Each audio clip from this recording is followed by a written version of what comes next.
Hello. Welcome to, yep, I'm stumbling over it again. Bears Boldly Go, Disco Decks, Lower Decks in review. We're reviewing episode 7 of Lower Decks today. Episode 8. No, it's episode 7. I'm sure it's 8. One second. Because we did 7 last week. Because the double bill was 5 and 6. Last week, where we somehow managed to get to an hour and 3 minutes. Yes, you are right, episode 8. Yeah, so it's episode 8. I Squeetus. Okay. How does this one feel about it? This one was going to give a negative review. However, after all the usual fucking nerds online, I've taken umbrage at the I'm saying for people who would like to call themselves a Star Trek fan but seem to only really want to hate whatever Star is like. Oh no! Like, oh, it's not the same as it used to be. Yeah, even though it's maybe shiny at times, and if any show is like the same as it used to be, it's this show. Yeah. I mean, like this is Star Trek. This is one second. Sorry. James is going for a walk now. He's turning the lights on. Nice pajamas. Just commenting on your pajamas as you were illuminating your room. Yeah, I mean, if one of the modern shows is Star Trek, in the capital IS is Star Trek, because like this is Star Trek: The Stock Cube. Like this is condensed Star Trek. I've had some conversations with you the past week, and I have I've been watching some original series episodes, and I recommend if anything is Star Trek, right? It's the original series, and by God, it's just so fucking weird. In a good way. Like let's go through the past few episodes I've watched. Okay. The spirit of Jack the Ripper possesses the Enterprise and threatens to kill everyone. While trying to frame Scotty for murder. Okay, that's one episode. That's like, as a thing is, that's not an inaccurate pitch. If you ask someone oh, give me a synopsis of that episode, I'm not amping that up for comedy effect. That is an accurate description of that episode. Next up, Tribbles. I think that's all that needs to be said there. Everyone knows Tribbles. Yep. And that is purely a comedy episode. From start to finish, that episode is there for comedy purposes. It's not a serious take on Star Trek. Trouble with Tribbles is comedy. And yet, somehow, manages to give you an idea, like a deeper understanding of the Klingon culture. And the political systems in play between the Federation and the Klingons. Yeah, it's it's Star Trek. It is just Star Trek. Silliness showing you incredible depth. And then, last night, I watched an episode where, unfortunately, a ship that went to a planet 100 years ago left behind a book on Chicago gangsters. So the entire planet has turned into a 1920s gangster film. And Kirk and Spock have to negotiate between the various gangs. Yeah. And end up speaking in the lingo and dressing like gangsters. Star Trek is weird. It's not some highfalutin serious science fiction. I mean, it can be. It very rarely is. I think the thing is, though, it does what really good mainstream television can and should do, in that it entertains while educating. Yeah, and Star Trek is weird and it's alright, you're in focus. Yeah, and it's the light more than the focus. I was trying to shift for it to light me a bit better, but hey ho. Maybe I should start opening my curtains in the morning. Yeah. I mean, especially as the as it's getting to winter, worse. Yeah. I mean, it won't be long, and we'll be shooting this next week. I promise I'll open the curtains. There's some content for you, ladies and gentlemen. I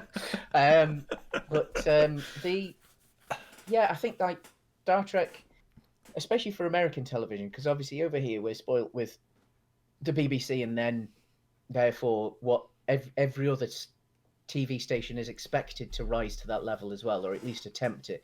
In that, like, there's education and entertainment, so there has to be a balance, and therefore there's a quality that's found. And I think Star Trek very much hits those notes that, like, it primarily entertains, but then stealthily educates. And I'm gonna follow up Star Trek is weird with something else Star Trek is later on, but I'm reverting back to Lower Decks for a moment. Okay, so the thing everyone's been complaining about in Lower Decks is the naked time scene, saying it's below Star Trek. It's not Star Trek. It really is not below Star Trek, and it really is because Star Trek. The other thing Star Trek is quite frequently, it's horny on main. Yeah. Star Trek, again, that naked time stuff is not... It might be a little bit more, because this is an adult animated show, a little bit more graphic than Star Trek, in theory, is. But it's not Star Trek. It's just kind of taking those two episodes to their logical conclusion. I mean, at the beginning of the series, we had Mariner and the new ensign character, or sub-lieutenant or whatever, in a shower scene, in the sonic showers. Yeah. Like, you know, we've already had, like, at least blurred nudity in this. And this is a direct reference. I'm wondering if it's predominantly because it is kind of Mariner's fantasies, that because it's mainly male nudity in these scenes, that's why it's getting some people's well, I mean, it's not just male nudity. I mean, like, the most graphic bit of it was like, I don't know where I bend and he begins, like, and that was two male characters. And obviously, you know, unfortunately, some of these Star Trek fans, you know, aren't as tolerant as Star Trek would like them to be. Well, yeah, who, like, you know, aren't as tolerant as Star Trek should have taught them to be. Yeah, like, would have been the type of people who've moaned about the fact that the Trill in season 3 of Disco have been rightfully shown to be the Star Trek allegory for trans issues. Just again, I didn't realise. I admittedly, when I watched DS9 as a teen, because it wasn't necessarily something that was talked about a lot, I didn't even think about it. So, like, but when I was watching DS9 recently, and, like, obviously in my big rewatch, I had the epiphany of suddenly, like, oh shit, yeah, like, that's how Dax is very obviously not just, like, talking about different sexualities. Dax is talking about, like, gender roles and stuff like that. Well, and it's again, like, I mean, it's Star Trek, but it was relatively subtle about it. It's become a famous meme about how her old friend, the Klingon, is the perfect ally, because he gets corrected and he's just like, my old friend, and just kind of gets on with it. And but yeah, the naked time stuff seems to have rankled people, and it's made me go from having issues with the episode to, like, you know what, I like it out of spite now. Like, you see, I knew that you had some negative feelings towards it. So to get onto my actual thoughts on the episode, what was your initial, like, reaction? There's a line that threw me out and clarified my feelings on it. Lower Decks walks that fine line of we've commented about what's so wonderful about it is that why it is a comedy, it very much is of Star Trek. This felt like it maybe slipped the other side of that line because of how referential it was. But I think it was one line that I may have misheard, but Mariner on the Western Planet, I'm sure she says something along the lines of Western Planet, classic Star Trek. And it's like... It was Starfleet. Did she say Starfleet? So maybe my mishearing of that line, threw me out a little bit in what was a very referential episode that maybe 2. Like, I don't know. I think it tipped a little bit on the other side of the balance this week. I agree.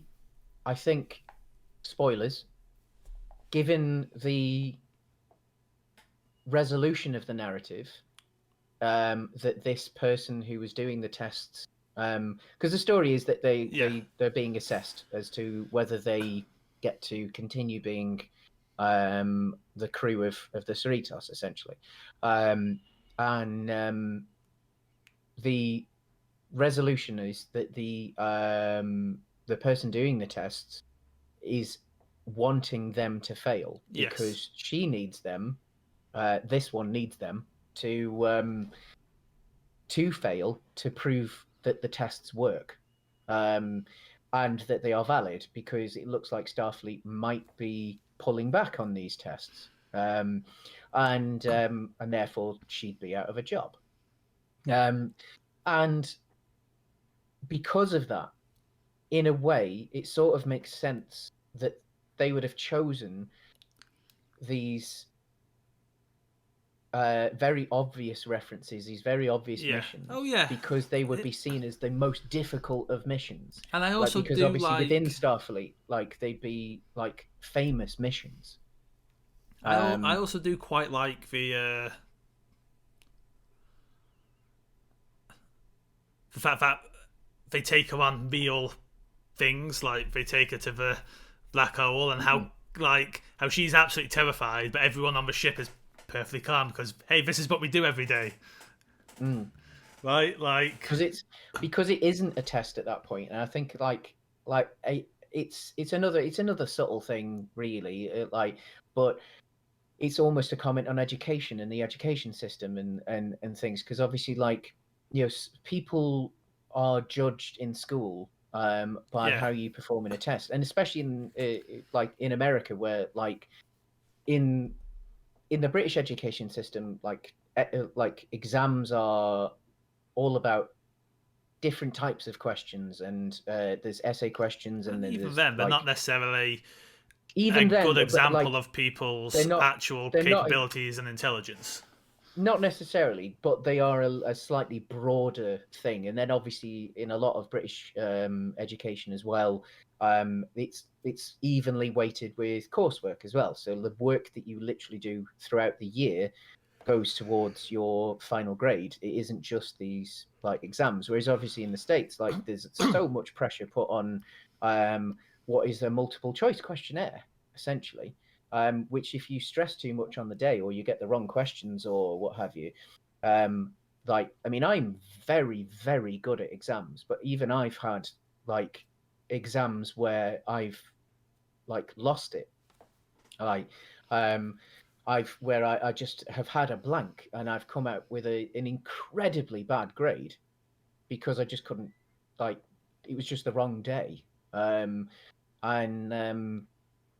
I think this obviously was talking about that. It was talking about how people shouldn't just be judged in one dimension and what have you. I do get you though. It did feel slightly too referential at times. It did feel like, I'd certainly say for me this was the weakest episode that they've made. I still don't think it was necessarily that weak in the grand scheme of things, though. I think that's the thing. I think we're just so used to the absolute peak of quality with Lower Decks that that this this would have been a fine episode in most comedies. Oh yeah, I mean, if we if we were to give scores out of 10, this would very comfortably probably hit a 7, and at worst it would be a 6, which is fine. Yeah, which is a really good average. If most TV could hit that, then they'd be happy. I think the problem is that we're so used to Lower Decks getting between 9 and 10 that when they do have an episode like this where it might only be a 7. It's that very. It's almost like that modern gaming issue of like we now, like, as a populace, sometimes look at something that isn't at least a 9 and think, "Oh, is it worth my time?" Like, I watched Free Guy the other day, and it was fine. And that's thing, like, it was fine. Like, it's like, oh yeah, it's kind of like a slightly not as good Lego movie blended with a slightly not as good version of the video game sitcom that the Always Sunny guys do. I get the feeling it's more of a modern take on Last Action Hero. No, I won't say so. No, it's been a while since I've seen Last Action Hero, but no, because Last Action Hero, he comes out into the real world, doesn't he? Yes, yeah. It's not really a take on that style of. Fair enough. Yeah, that Ryan Reynolds never escapes the game. He's so it's about two developers. No, I more just meant that like it was a sentient. In a way, yeah. It's about two coders who designed a game that the idea was that you just went and watched AI interact, and it was stolen by an evil developer. He bought it and he never released it, but it turns out he used it as the base code for his Grand Theft Auto clone. And so, because it was a base code, effectively Ryan Reynolds' character develops genuine AI. So comes to life within the game. So it's for two stories of like the coders in real life and then the AI in the game. It's fine. I would give it a 3 out of 5, or a 3 out of 10. 3 out of 5. All right, fair enough. But I'd give it a Cold Light of Day 3. Oh, that's harsh. Oh, that bright on the Cold Light of Day. I nearly gave it 2.5, and decided no, it deserves more than 2.5. It does deserve the 3, but it's a 3. Oh no! You see, now you've put me off. Now you've mentioned you might have more mileage than me. Yeah. Speaking of gaming, though, obviously there was no A or B plot or what have you this week. Really. It was everyone was having their parallel like experiences. But Boimler, being the absolute completionist that he is. I loved I love that we see a very competent Boimler, right? Yeah, because this is his domain. Like, the thing is, it's his domain, but it's also action, right? Like, the idea is that Boimler isn't good at this, but he proved that he was, and it's kind of, and also how much he has everyone's back when he has to sacrifice it all at the end. Yeah, and I like how everyone else just kind of brushes over how potentially mentally scarring that experience was for Boimler. Yeah. Like, because the idea is that, sure, it was a simulation, but he experienced being turned into a Borg. Yeah, because it was quite a realistic. So he. But yeah, it was the completionist. It's that the episode almost ends and like saying like, they took every part of me. Yeah. And like, oh yeah. Like I'd like to see a follow up of that, like with Boimler speedrunning missions. Like, or even you maybe have an actual Borg interaction, and because of his experience as a Borg in the simulation, he can. But I think I've through people with bad opinions online and I think I've been slightly won over on this episode. You see, I went into it obviously aware that you had issues with it. Yeah. Like, I didn't know how big your issues were with it. You were kind not to spoil it with too much vitriol. But like, knowing we have relatively similar taste. Like, obviously, occasionally we disagree, but like, on the whole, like, I can trust your taste. And even if it is something that we disagree in, I know roughly where you're thinking. Like, so obviously you saying that it was negative sent me into it looking for the negatives as well. And like, I could understand why you might have negative feelings to it. I don't think I got to the point where you were maybe in your initial reaction. I wonder how much of my negative feelings were the mishearing of that line. It could have been. It could have been, yeah. Like, because I could imagine that, yeah. Because obviously that's where it gets a bit too meta. Yeah. Like, but then at the same, like, I mean, at the same time, if they're ever going to do anything in Star Trek where they become aware that there is a parallel timeline somewhere where Star Trek is a television show, I don't think they should. It's as much as I say decks. how weird I think the thing is, I think Star Trek can get wonderfully weird without doing that. That's the present thing. I don't think Star Trek needs that level of weirdness because, as we discussed earlier, it's already very weird. Like, I mean, I wouldn't be against it as a potentially non-canon Comic-Con episode or something like that. Yeah. That, like, that isn't. And also, isn't that Galaxy Quest season? We've got Galaxy Quest, which is a similar idea. But like, you read that thing I sent you the other day about how it's understandable how Bones is so frustrated by Spock all the time. Yes, it's wonderful, isn't it? Yeah, because it's quite true. Like, that you've found one of the most difficult patients biologically, who also happens to be a difficult patient, like, personally, who, like, it's no wonder that they clash and he frustrates. Like, I was watching the 20s Gangster episode, and Kirk and Spock get in a car, and Kirk decides to drive it, and clearly this is not Kelvin universe Kirk, because he has no clue how to drive a car, because why would he? Yeah. And cars then were difficult to drive. Yeah. Like, so even in, like, the thing is that, like, even in the 60s, like, which obviously was when it was filmed, like, you had significantly more primitive gearboxes and things like that. So, like, even us, like, you know, we would struggle to drive. I won't be able to drive a 20s car. Well, I mean, we struggle to drive a 60s car. Yeah. Like, because there's things like synchromesh and stuff like that wouldn't necessarily have been a thing at the time. I mean, I just imagine driving a car without power steering for me would be incredibly difficult. I mean, I remember the lack of power steering days.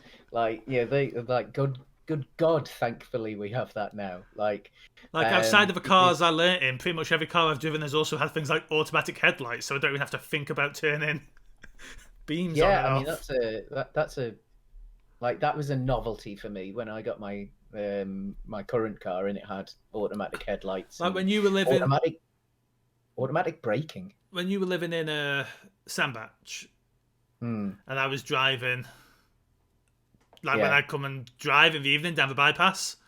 Yeah. And like fact that like every time a car came, every time my car saw headlights, it would just dim. Yeah, the beam without me having to do anything. Mine's a more primitive version of it. Mine's the one where it's just like it knows when it's dark outside, so the dipped beams come on, but I still have to manually put the. It beams on and off whenever it senses. It's sometimes a little overzealous with it. Yeah. But yeah, if it senses headlights incoming, it just lowers the.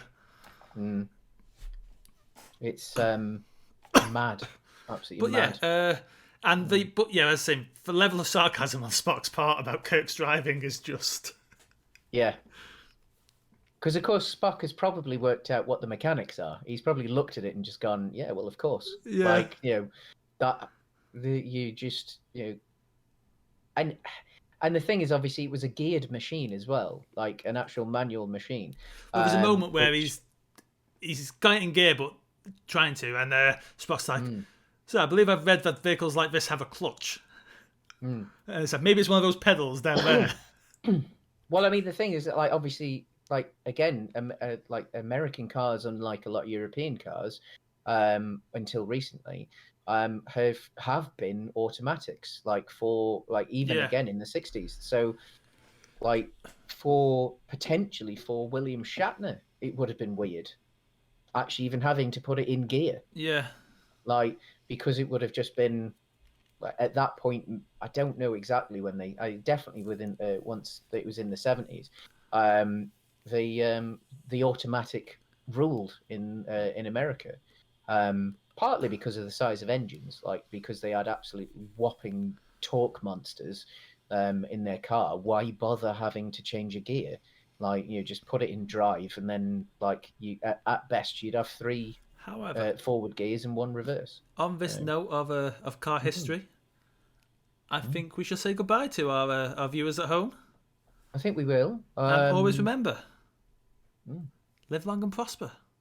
Live long and prosper. I guess he prepped that underneath. I did. Of course. Before we go, obviously there's 2 more episodes yes. of the season. Oddly enough, one of the problems I had with this episode was it didn't further the arc. Yeah. Because I still don't know how they're going to finish. We will cap this season off with our train of thought about how our actual full train of thought episode about just how weird Star Trek is.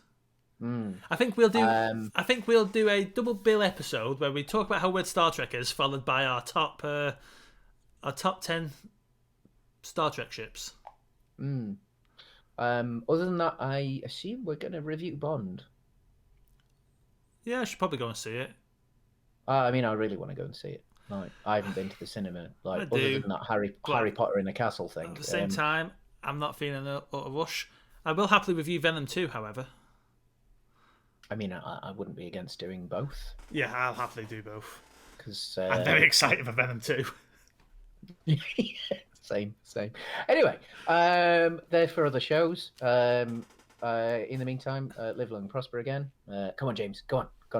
You can do it. Don't cheat. I have to cheat. And we'll see you next week. See you next week, guys. Have a good one. Bye.